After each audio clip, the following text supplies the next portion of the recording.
juste au moment où ils allaient être dévorés par une armée de fourmis. Le vieil homme a immédiatement sorti le crâne de cristal. La seconde d'après, les fourmis l'ont contourné de façon inattendue. Mais ses compagnons n'ont pas eu cette chance. La femme a attrapé frénétiquement les lianes au-dessus de sa tête. Mais les fourmis féroces étaient très intelligentes. Elles se sont empilées les unes sur les autres, et ont facilement grimpé sur la femme. La femme était terrifiée. Heureusement, ses compagnons et le véhicule sont arrivés à temps. Quand ils ont cherché l'équipe partout, devant eux se trouvait une falaise abrupte. L'homme a ordonné aux membres de freiner à fond, à cause d'une panique extrême. Elle a appuyé sur l'accélérateur au lieu du frein.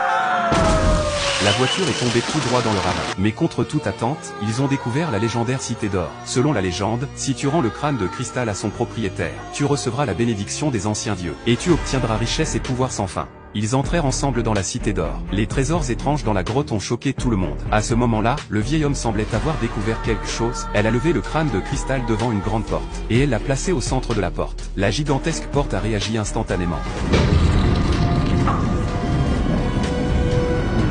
Tout le monde est entré à l'intérieur du palais. Ils ont été stupéfaits par la scène devant eux. Des crânes de cristal étaient disposés tout autour de la pièce. Seul celui du milieu manquait. Au moment où le trésor était à portée de main, un agent est soudain apparu. La femme à la tête du groupe a arraché le crâne et s'est dirigée vers le trône. Au moment où elle s'est approchée, le crâne s'est mis à flotter tout seul, sous les regards choqués de tout le monde. Le roi des crânes de cristal s'est entièrement éveillé. Tout le temple a commencé à s'effondrer. Les crânes tournaient autour d'eux. La femme a reçu la connaissance